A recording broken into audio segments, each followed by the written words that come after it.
कहते हैं। वह सुगंधी जब हवा के द्वारा सब जगह बिखर जाती है, उसी तरह आज हम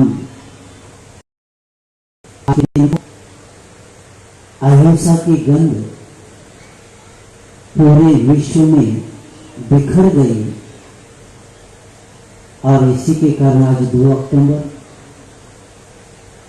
जागतिक अहिंसा दिन के रूप में महात्मा गांधी जी के जन्म दिवस को संयुक्त राष्ट्र ने इसको जागतिक अहिंसा दिन घोषित किया गया, क्योंकि भारत के पवित्र वसुंधरा पर समय समय पर महान आत्माओं ने जन्म लेकर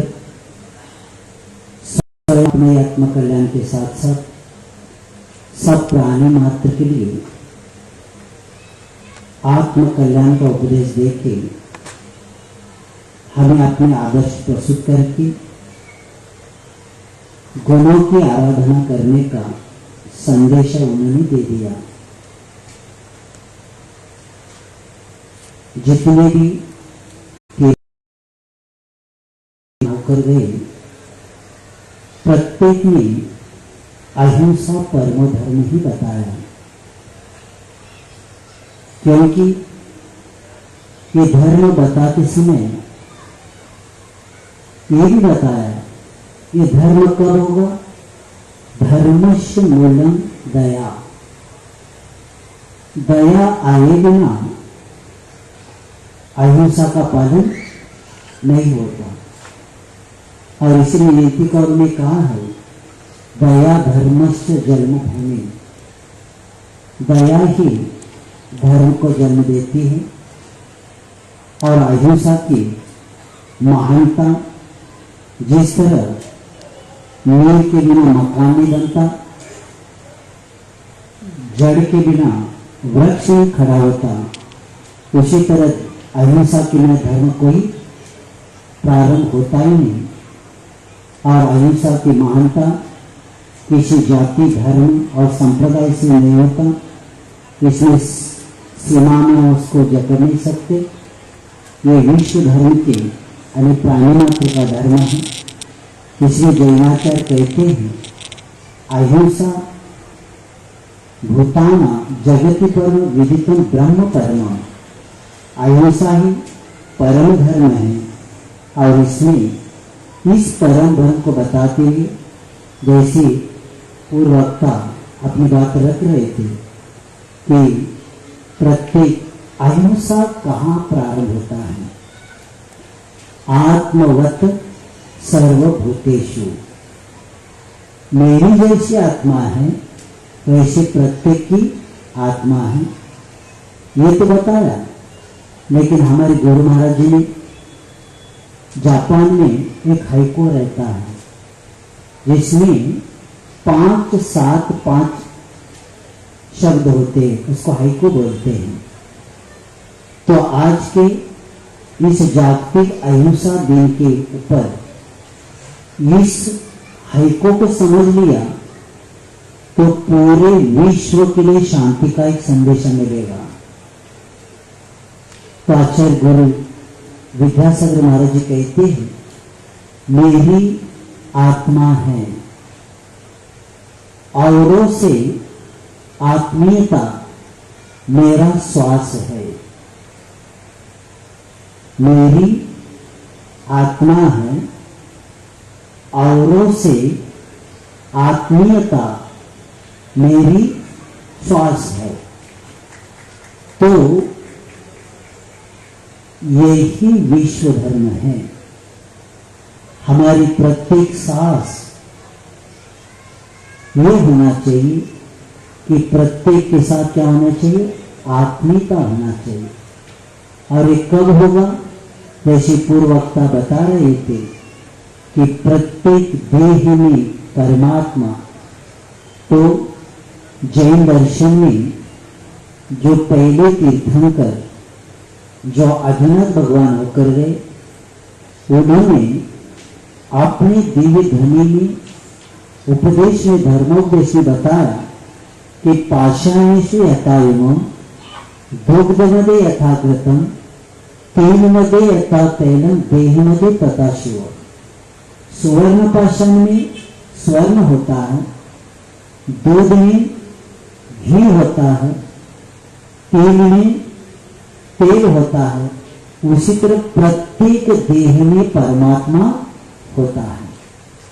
अगर ये दृष्टि बन जाए तो किसी से राग नहीं होगा, किसी से द्वेष नहीं होगा। तो ऐसे अहिंसा ये हमारी एक जीवन शुद्धि की क्रिया है।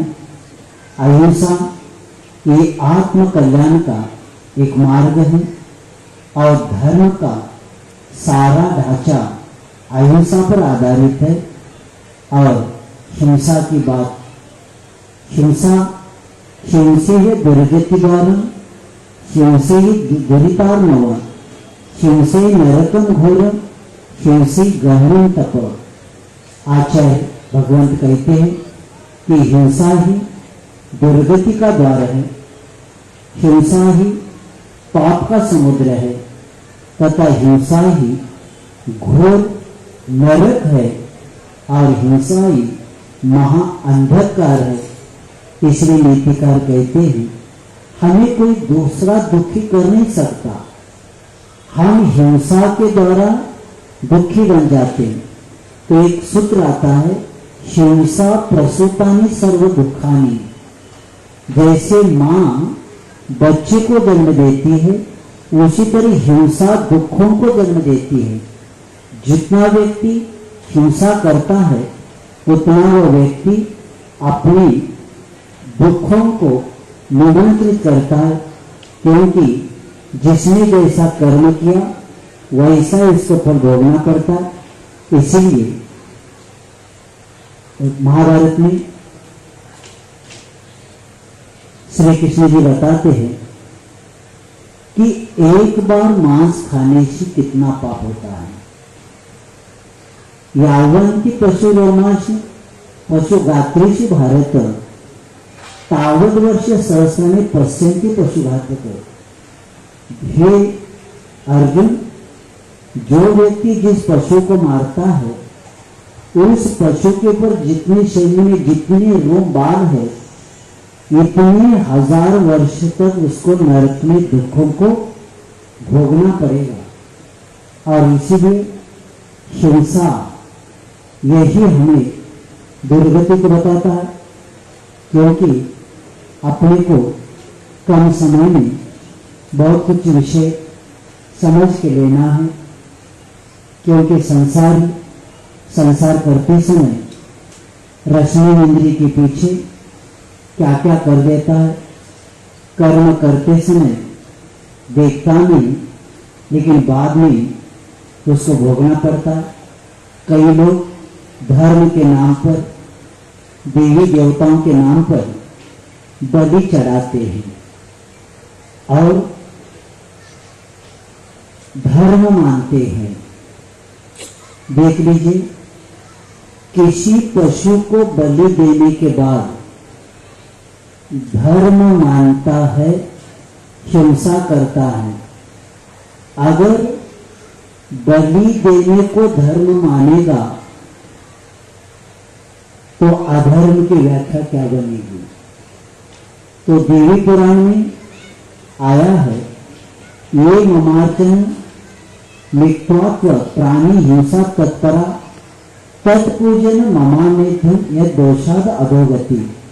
देवी पुराण में देवी अपने भक्तों से कहती है कि प्राणियों की हिंसा करके बकरी आदि की मुझे बलि देने से आप पूजा मानते हैं। ऐसा मानकर जो लोग हिंसा करते हैं, मुझे बलि चढ़ाते हैं, वे लोग मुझे बुरी बनाते हैं और इस दोष के कारण उसको नरक में जाना पड़ता है। जैसे पूर्ववक्ता मराठी में बोल रहे थे, हमें स्मरण में आया महाराष्ट्र के संत तुकाराम महाराज जी ने एक जगह बताया है कि आत्मनारायण सर्वा घट्याय पशुमध्ये का कळू नये, आणि पशु में भी वह परमात्मा है, तो ये आपको क्यों नहीं देखता?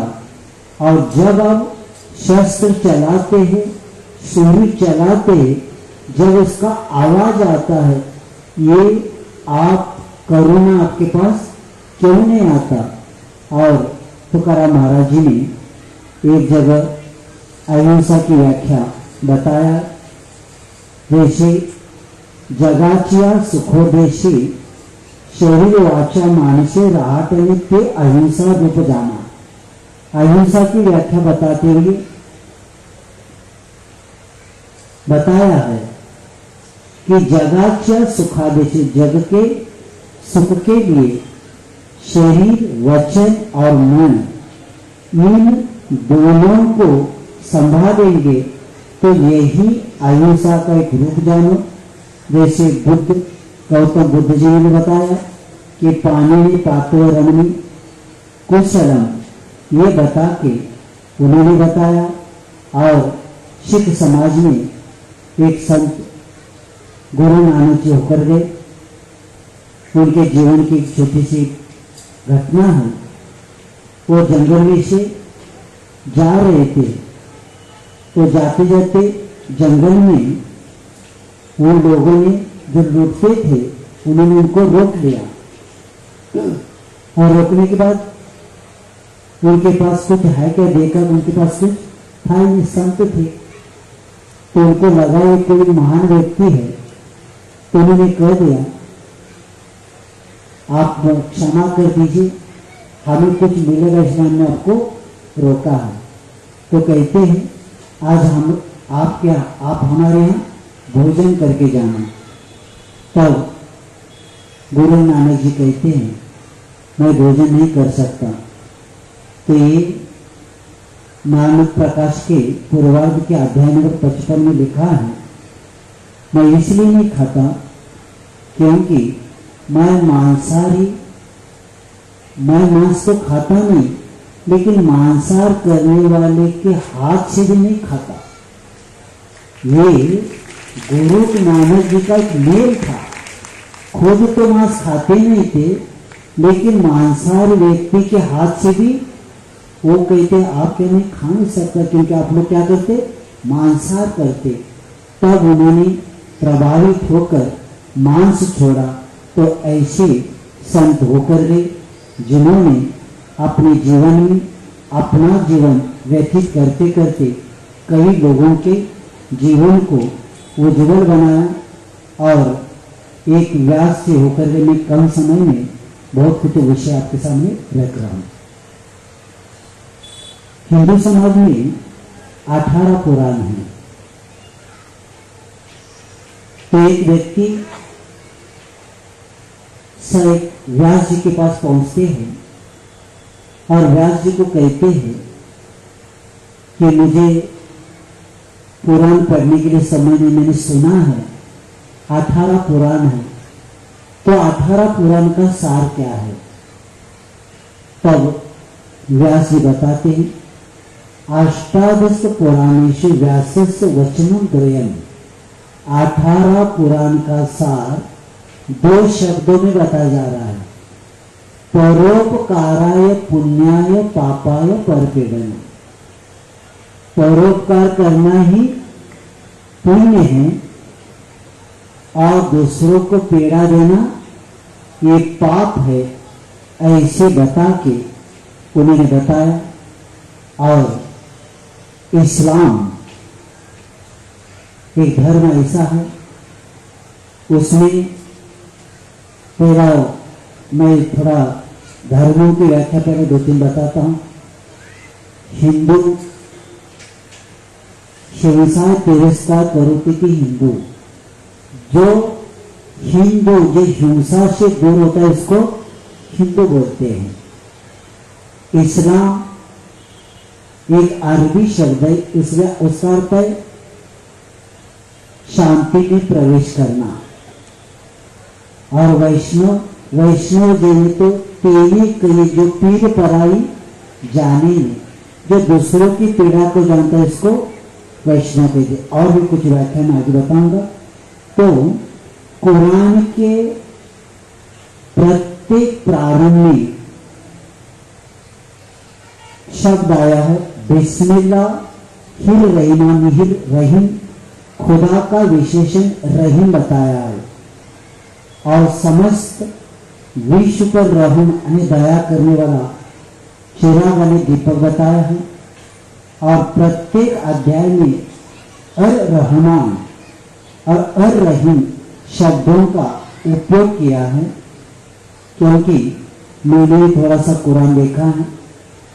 कुरान में 409 बार रहम शब्द आया है। और हादीस जो 2.5 लाख पृष्ठों का हजरत मोहम्मद साहब ने इसको लिखा है, तो वहां कई जगह रहम और रहमत शब्द आया है। और जब वहां लिखा है जहां रहम होता है वही रहीम रहते हैं।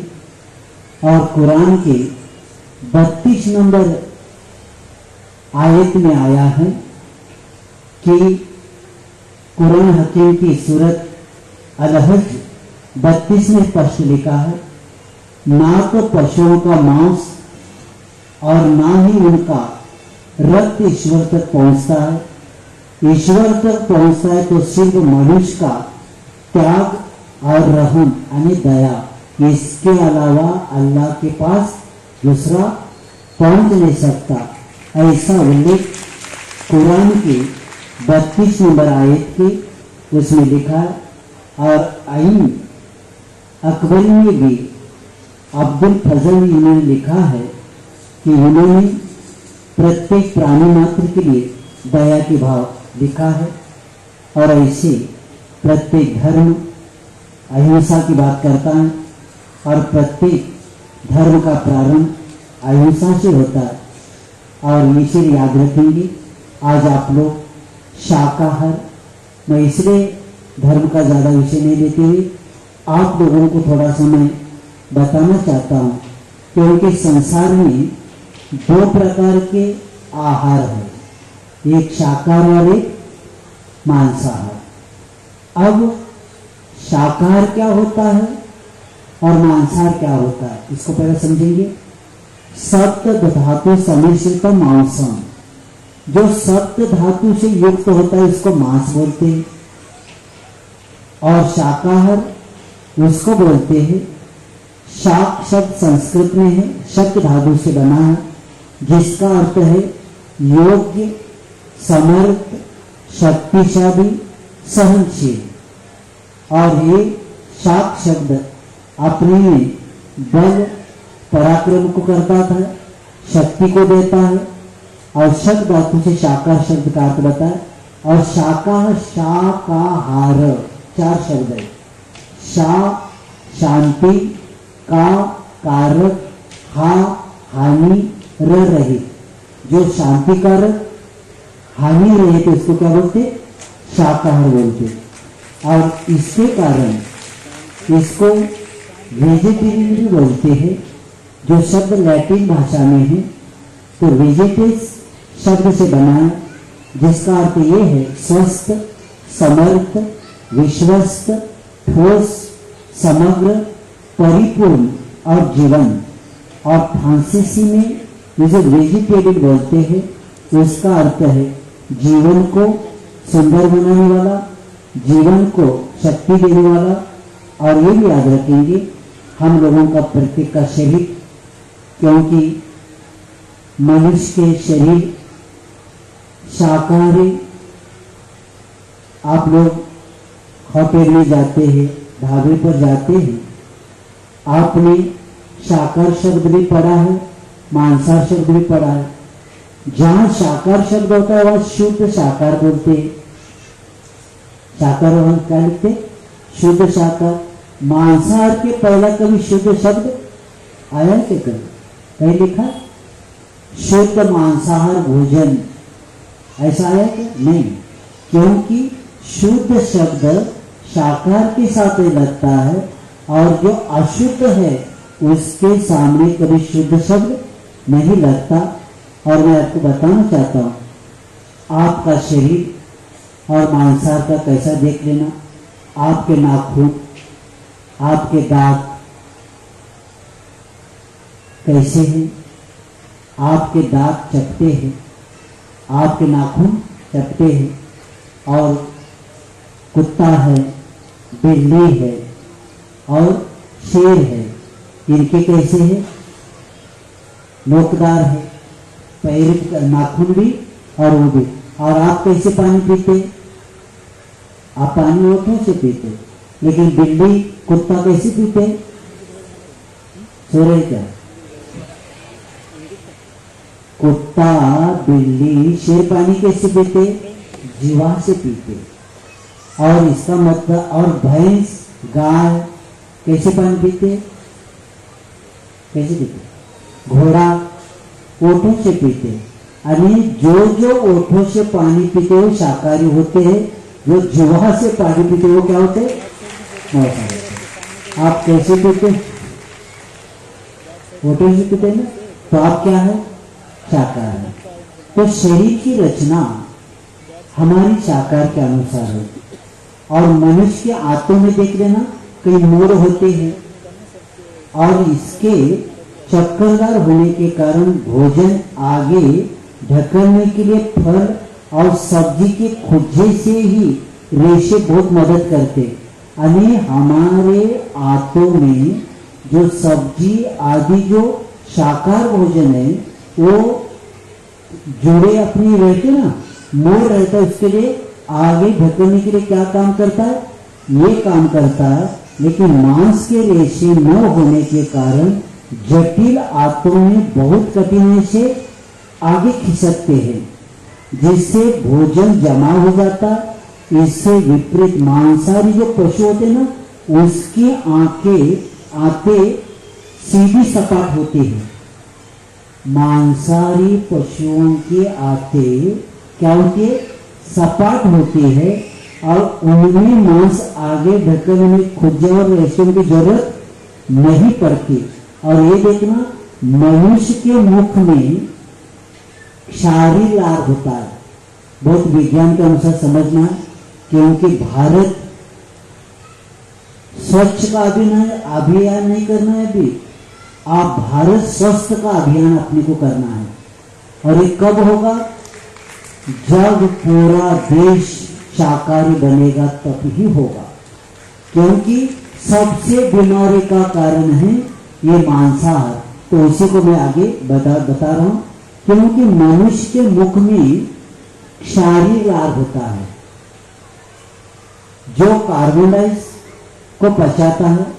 इस संबंधित बड़ी मार्के की बात है कि हमारा मुंह का रस केवल खाद्य पदार्थ को ही पचाने में मदद करता है, लेकिन जो अन्य शाक आदि को कहता है, लेकिन मांस को पचाने के लिए तेजाब की आवश्यकता होती है। और जो मांसाहार जो होते हैं ना पशु, उनका लार क्षारीय नहीं होता, उनका लार तेजाब से युक्त होता है। और तेजाब से होने के कारण वे मांसाहार पशु पक्षी वो मांस को पचा सकते। और आपकी बत्ती से देख लेना, एक के बाद जुड़ी हुई है। और मांसाहार की जो दांत होते हैं वो जुड़े हुए नहीं रहते, बीच में जगह होती है। यानी उनकी रचना और हमारी शरीर की रचना बहुत अंतर है। और मानव में नियम से क्या है? प्रकृति के अनुसार वो शाकाहारी है। और मांसाहार के कारण हमारे देश में इतनी बीमारी बढ़ रही है। तो मैं आपको बताना चाहता हूं कि रॉबर्ट मेके ने बताया है कि मनुष्य को जीवित रहने के लिए अल्प एवं सात्विक भोजन की आवश्यकता है, क्योंकि विटामिन, कैल्शियम और फास्फोरस से युक्त शाकाहारी भोजन से ही मनुष्य अधिक स्वस्थ रह सकता है। लेकिन मनुष्य अभी वर्तमान में जो मांसाहार करने के कारण उनके स्वभाव में बुरा प्रभाव पड़ता जा रहा है। जैसे खावे अन्न वैसे होवे मन, जैसे पीवे पानी वैसे होवे वाणी। तो देख लीजिए, जो मांसाहार करता है, मांस खाते खाते उसके संस्कार भी खाता है। किसके? पशु के। तो विज्ञान ने सिद्ध किया है कि WHO ने सिद्ध किया है, एक बार मांस खाने से 160 प्रकार शरीर में रोग प्रवेश हो जाते। 1 आउंस मांस के ऊपर 3 करोड़ कीटाणु होते हैं। और जॉन हैदर साहब ने बात, मांस भक्षण से मनुष्य के दिल के जो धड़कन है 20,000 ज्यादा होते। इसलिए शाकाहारी से 20,000 धड़कन मांसाहारी को देखते उनकी आयु भी कम होती है। और उनके पास स्वभाव में ईर्ष्या है, द्वेष है, क्रोध है, चिड़चिड़ापन है, उत्तेजना है, हिंसक प्रवृत्ति है आदि दैनंदिन विकसित हो जाता है। और इसी के कारण मनुष्य के क्रूरता और अहंकार का विकास होता है, और जिससे वह अत्यंत निकृष्ट क्रियाकलापों को करने पर तैयार हो जाता है। और इसके कारण बताया है कि यूरिक एसिड और रोगों का कारण बन जाता है, उत्तेजना बढ़ जाती है। मांस और अंडे में यूरिक एसिड होता है और सिरदर्द, पागलपन, लकवा, गठिया, श्वास अनिद्रा, मधुमेह, जलोदर ऐसे कई प्रकार के रोग होते। इसलिए आप लोग सावधान होंगे, क्योंकि मनुष्य जन्म बहुत दुर्लभता से मिलता है। इसका अपने को उपयोग करना है। और मैं बताना चाहता हूँ कि आज का प्रत्येक धर्म को इसलिए बुलाया था। और धर्मात्मा कौन होता है? अहिंसा ही धर्मात्मा की पहचान है। जहां अहिंसा है वही आत्मा धर्मात्मा है। हिंसा करने वाला कभी धर्मात्मा हो ही नहीं सकता। इसलिए नहीं हो सकता क्योंकि हिंसा करने वाला व्यक्ति दूसरे को मार दे रहा। इसका मतलब ये है दूसरे के चीते पर अपना हवेली खड़ा करना चाहता है, दूसरों को मार के अपना मांस बढ़ाना चाहता है। तो ये 3 काल में नहीं हो सकता। क्योंकि मैं इसलिए विषय रखा, जब मैंने वाल्मीकि रामायण में प्रसंग आया है, जब सीता जी को लाने के लिए हनुमान जी उस लंका में पहुंच जाते हैं, तब सीता जी विश्वास नहीं रखती। तब हनुमान जी अपना परिचय देने की कोशिश करते। तब सीता कहती है, हमें विश्वास नहीं है, आप रामचंद्र जी के पास से आए हैं। तब अपना परिचय देते हुए हनुमान जी ने कहा कि उन्होंने पूछा, ये बताइए रामचंद्र जी क्या खाते, कहाँ रहते और कैसे रहते। तो उन्होंने रामचंद्र जी का परिचय देते हुए उन्होंने बताया, न मौसम राघवे भुक्ते न च मधु सेवते भक्त नस्नाति वन्येषु, ऐसे कुछ आगे बताया। रामचंद्र जी का परिचय दिया, न राघो न मांस और राघव के भुगते। रामचंद्र जी का जो मांस नहीं खाते, जो मधु का सेवन नहीं करते, जो जंगल में रहते हैं, और जो चावल और फल खाते। जब परिचय दिया तब सीता ने कहा, क्योंकि खान पान से धार्मिक विवेक का ज्ञान होता है। योगिवा भाई जी ने बताया है, किसी का परिचय करना है तो सिर्फ क्या खाता है पूछ लेना, परिचय अपना हो जाएगा। तो ऐसे रामचंद्र जी का जब परिचय दिया गया कि जो मांस नहीं खाते, मधु का सेवन नहीं करते, और जो जंगल में रहते, और जो चावल और फल खाते, ये परिचय देने के बाद सीता जी ने विश्वास किया। तो ऐसे धर्मात्मा का परिचय देकर उन्होंने अपना परिचय दिया। तो ऐसे आज के इस दिन, जैसे आज का जो दिन है महात्मा गांधी जी के निमित्त से मनाया जा रहा है, ये भी याद रखेंगे। मेरा एक विषय देश के विषय को लेकर मेरा विषय थोड़ा सा रह गया, उन बताकर मैं पूर्ण करता हूँ। क्योंकि आज पूरे देश में, विश्व में जो हाहाकार अत्याचार बढ़ रहा है और जो दुष्काल भूकंप आदि हो रहे हैं, उसका कारण भी अपने को जानना है। इंडोनेशिया आदि के उस भाग में जो समुद्र में से मछलियां ज्यादा मारने के कारण भूमि का संतुलन बिगड़ गया और पानी सुनामी ऊपर आ गया।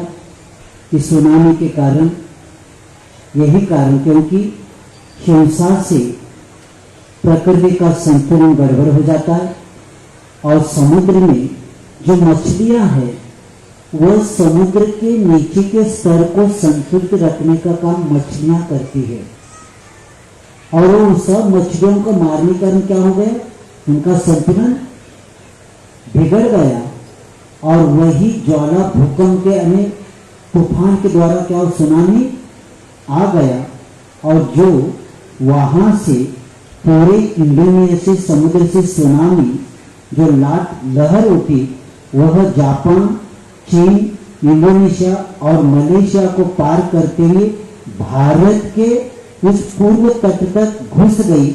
उसका एक ही कारण है, जीव जंतु को मारा। इसके मारने के कारण ही हुआ और इसीलिए हमें जो भूकंप हो रहे आज वर्तमान में, जो कत्ल खाने बढ़ते जा रहे, उसका कारण ये है जहां क्रूर पशुओं को मारते हुए उनके जो चीख है, वो चीख के द्वारा क्या होता है, वहां की भूमि का पानी का स्तर नीचे जाता है। क्योंकि दिल्ली विश्वविद्यालय के महान वैज्ञानिक बजाज और अब्राहम ने जो अल कबीर कत्ल खाना इधर गुजरात में जो हो गया बड़ी शादी की ओर, तो ये होने का कारण यही है क्योंकि यहाँ हजारों पशुओं को हर रोज मारा जाता है और उसके कारण, उसके चीख के कारण भी क्या होता है, जब तक ही हिंसा होगी तब तक भूकंप, ये दुष्काल, सुनामी होगी और अहिंसा जब चलेगा तभी कार्य होगा। तो आज महात्मा गांधी जी का जो जिनके निमित्त से आज का दिन मना रहे, उनके बारे में जानना हमारा कर्तव्य। क्योंकि महात्मा गांधी जी महात्मा बनने का प्रारंभ कहां से हुआ, तो एक जैन साधु से विदेश जाते समय उनके मां ने एक जैन साधु के पास लेकर गई थी कि मुझे डर है, लड़का बाहर जा रहे, भेजो क्या नहीं। तब जैन साधु ने बताया इसको नियम देंगे तो भेजेंगे। तो 3 नियम दिए थे, मद्य, मांस और परस्त्री सेवन। ये जाते समय मोतीचंद करमचंद गांधी थे, लेकिन महात्मा किससे बने, तो उन्होंने जीवन में 3 नियम लिए थे, मांस का त्याग, मद्य का त्याग और परस्त्री सेवन का। तो गांधी जी ने अपने जीवन में बहुत बड़ा कार्य किया। अहिंसा के कारण ही हमारे देश को उन्होंने कार्य किया। परिवार में उनके सुपुत्र को बीमारी हुई थी और डॉक्टर ने बताया था कि इसको मांस का सूप पिलाना। तो गांधी जी ने कहा था कि मैं इनको सूप नहीं देता हूं, ये जिंदा नहीं है तो भी चलेगा। तो उन्होंने कहा चाहे जो भी परिणाम हो, लेकिन मैं मेरी लड़के को मांस का सूप नहीं दूंगा। बच्चा माने वगैरह मांस से प्रयोग से इसलिए बचे थे। और गौ रक्षा के बारे में गांधी जी ने बताया, मेरे विचार के अनुसार गौ रक्षा का सवाल स्वतंत्रता के प्रश्न से भी छोटा नहीं है। कई वर्षों से इस स्वराज्य के सवाल से भी बड़ा मानता हूँ। मेरे नजदीक जो गोवध और मनुष्यवध एक ही चीज है। जो अहिंसा में विश्वास रखता है वह ईश्वर में भी विश्वास रखता है। मैं आपको बताना चाहता हूँ कि 9 अप्रैल 1915 में हरिद्वार में उन्होंने एक नियम लिया था कि सूर्यास्त होने के पहले पूर्व में आहार करूंगा, उसके बाद में सूर्यास्त के बाद में क्या करूंगा, भोजन नहीं करूंगा और 5 वस्तु का, और सप्ताह में एक बार सोमवार को मौन रहूंगा। और प्रतिदिन वे क्या करते थे, प्रार्थना आदि करते थे। और मुझे एक व्यक्ति ने पूछा था कि भारत सरकार के पास एक प्रश्न आया था, राष्ट्रपिता गांधी जी को किसने पहला बोला। ये शासन के पास भी रिकॉर्ड, ये छोटी बच्ची का प्रश्न आया था कि गांधी जी को राष्ट्रपिता किसने पहला बोला। किसी के पास नहीं था, तो उसका उत्तर हमने किसी मिला तो हमें किसी प्रवचन में बताया था। तो 4 अगस्त 1944 में रंगून से पंडित नेताजी सुभाष चंद्र बोस ने पहला शब्द राष्ट्रपिता का गांधी जी के लिए बोला था। और यही गांधी जी अपने जीवन में काम किया। और आज जिनका दूसरा नाम है लाल बहादुर शास्त्री जी का, इनका भी जन्म दिवस है। और हमें स्वाभिमान है, अभिमान है कि ऐसे एक व्यक्ति छोटे थे लेकिन कीर्ति उनकी बहुत बड़ी थी। तो उन्होंने एक शब्द उनका मैं बताना चाहता हूं कि जब पंत प्रधान थे, राष्ट्रध्वज जब फहराया लाल किले पर, तो उन्होंने कहा था कि हम रहे या न रहे लेकिन ये झंडा रहना चाहिए और ये देश रहना चाहिए। और मुझे विश्वास है कि ये झंडा रहेगा और हम और आप रहे ना रहे लेकिन भारत का सिर सदा ऊंचा रहेगा। और उसका कारण यही बताया क्योंकि ध्वज ही हमें बताता है, केसरिया बताता है त्याग और बलिदान को, सफेद ये बताता है बीच का सत्य और अहिंसा का मार्ग, और हरा हमें समृद्धि का और प्रकृति का बताता है। तो ऐसे आज इस महान जो 2 अक्टूबर का कार्यक्रम आप लोगों ने मनाया, और हमारी भावना यही थी कि प्रत्येक समाज के लोगों ने इस भाग लिया और कभी याद रखेंगे। और बीच में एक आया था, अंडा को शाकाहारी कह रही थी, तो किसी वृक्ष को लगाए तो मुझे बताना, क्योंकि अंडा कभी शाकाहारी हो नहीं सकता, वो मांसाहारी है। और ये भी बताना चाहता हूँ, कई लोग ज़्यादा प्रोटीन मिलते हैं इसलिए अंडा खाने लगे, तो उनको ये याद रखना है कि हमें हमारे शरीर के लिए 10 से 15 ग्राम प्रोटीन की जरूरत पड़ती है, जो हमें सब्जी आदि के द्वारा प्राप्त होता है। लेकिन अंडे में जो प्रोटीन है इतना ज्यादा है, उससे ज्यादा सबसे लोग बीमार पड़ने लगे। 8 प्रकार के विष होते, मेरे पास अभी समय नहीं, इतना याद रखेंगे। आज के दिन पर हम हमारे देश के लिए, और हम यही भावना रखते हैं, हमारे देश का जो अहिंसा तत्व है वही तत्व, वही भावना यही रखेंगे कि जैसे गौ हत्या है, कोई भी पशु की हत्या है वह न हो, और मांस निर्यात करके का कुछ काम नहीं होता, ये भी याद रखेंगे। क्योंकि भीष्म पितामह जब युद्ध समाप्त हुआ था, जब श्री कृष्ण जी के पास प्रश्न आया कि अक्षुणी अभी इसमें सैन मर गए, अब नुकसान हुआ क्या करना, तो उन्होंने यही कहा था सिर्फ गो के द्वारा ही हमारा धन का क्या होता है, देश का संवर्धन हो सकता है, ऐसे श्री कृष्ण जी ने बताया था। और उसी बात को लेके हम भावना भाते तो भीष्म पितामह ने युधिष्ठिर को संबोधित किया था कि एक जीव को बचाने के बाद कितना पुण्य मिलता है।